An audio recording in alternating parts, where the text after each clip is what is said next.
ಗದಗ ಜಿಲ್ಲೆ ರೋಣ ಪಟ್ಟಣದ ಸುಭಾಷ್ ನಗರದಲ್ಲಿ ಶ್ರೀ ಗುರುಬಸವೇಶ್ವರ ಸರಳ ಸಜ್ಜನಿಕೆ ಹಿರಿಯ ನಾಗರಿಕ ಕ್ಷೇಮಾಭಿವೃದ್ಧಿ ಟ್ರಸ್ಟ್ ಸಮಿತಿಯನ್ನು ಉದ್ಘಾಟಿಸಿದ ಶಾಸಕರಾದ ಜಿಎಸ್ ಪಾಟೀಲ್.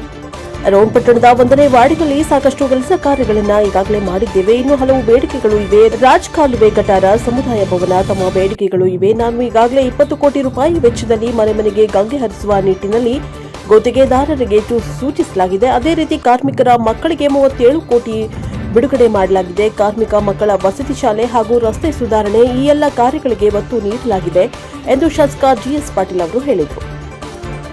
ಈ ಸಂದರ್ಭದಲ್ಲಿ ದಿವ್ಯ ಸಾನ್ನಿಧ್ಯವನ್ನ ಪೂಜ್ಯ ಶ್ರೀ ಗುರುಪಾದ ಮಹಾಸ್ವಾಮಿಗಳು, ಶ್ರೀ ಪೂಜ್ಯ ಸುಲೇಮಾನ ಸಾವಳಿ ದರ್ಗಾದ ಅಜ್ಜನವರು, ಶಾಸಕರಾದ Shri GS Patil, IS Patil, Siddanna Bandi, VR Gudisagar, Mithun Patil, VB Somanakattimath, Veeranna Shettar, HS Sompur, Prabhu Meti, Hanumanta Tallikeli, Basavaraj Mallappa Navalgund, Eshappa Kadabilakatte, Mallayya Gurubasayanmath, Mallayya Mahapurusha Math, Shrimati Basamma Kuppad, Shrimati Vidya S Doddamani, Shrimati Nasa Begum Meligar, Shrimati Lakshmi Gadagi ಹಾಗೂ ಸುಭಾಷ್ ನಗರದ ಗುರು ಹಿರಿಯರು ಹಾಗೂ ರೋಣ ನಗರದ 1ನೇ ವಾರ್ಡಿನ ಗುರು ಹಿರಿಯರು ಮತ್ತು ಮಹಿಳೆಯರು ಈ ಸಂದರ್ಭದಲ್ಲಿ ಉಪಸ್ಥಿತರಿದ್ದರು.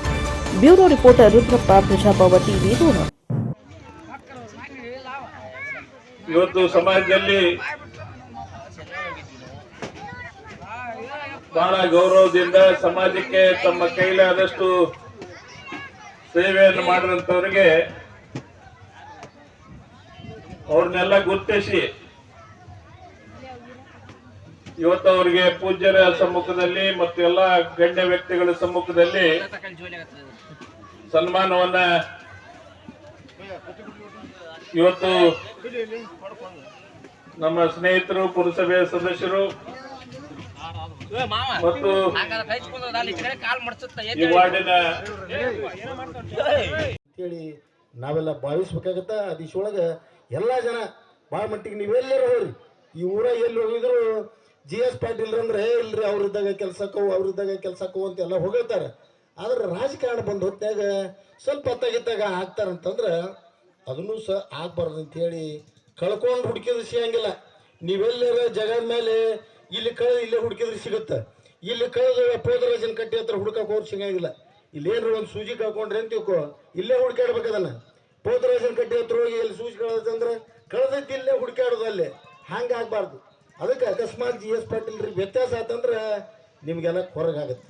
ಆ ದಿಶೊಳಗೆ ರೋಡ್ ನಗರದ ಎಲ್ಲ ಜನ ಅದನ್ನು ಮನಸ್ಸಿನಾಗ ಇಟ್ಕೊಂಡು ಆ ವ್ಯವಸ್ಥೆ ಒಳಗೆ ಬರಬೇಕು. ನಮ್ಮ ಮಲ್ಲಯ್ಯರಂತೂ ಭಾಳ ಮಟ್ಟಿಗೆ ಸಣ್ಣ ಹುಡುಗಿದ್ದಂಗೆ ಅವರು. ಸಣ್ಣ ಹುಡುಗರು ಕೂಡ ಸಣ್ಣ ಹುಡುಗ, ದೊಡ್ಡವ್ರು ಕೂಡ ದೊಡ್ಡವರು ಎಲ್ಲರೂ ಕೂಡ ಬೆರೆತು ಮಾಡ್ತಕ್ಕಂಥ ರಾಜಕಾರಣದ ವ್ಯವಸ್ಥೆ ಒಳಗೆ ಇದು ಅನಿವಾರ್ಯವಾಗಿರ್ತಕ್ಕಂಥ ವ್ಯವಸ್ಥೆ. ರಾಜಕಾರಣದೊಳಗೆ ಒಂದೇ ನಿಲುವಿನ ಮ್ಯಾಗ ಯಾರು ಹೋಗ್ಬಾರ್ದು, ಒಂದೇ ಜಾತಿ ಮ್ಯಾಗ ಎಲ್ಲ ಯಾವುದೂ ಹೋಗ್ಬಾರ್ದು. ಹಂಗೆ ಹೋದ್ರಂದ್ರೆ ನಿಮ್ಗೆ ಭಿನ್ನಾಭಿಪ್ರಾಯ ಹೆಂಗಿರ್ತೈತೆ ಅಂದ್ರೆ, ನಾನು ಗಾಡಿಯಾಗ ನಮ್ಮ ಮಂದಿ ಎತ್ತಿಸ್ಕೊಂಡು ಹೋದ್ರೆ ಜನ ನೋಡ್ತಿರ್ತಾರೆ, ನನ್ನ ಗಾಡಿ 5 ಮಂದಿ ಹಿಡಿತೈತಿ, ನಿಮ್ಗೆಲ್ಲ ಗೊತ್ತು.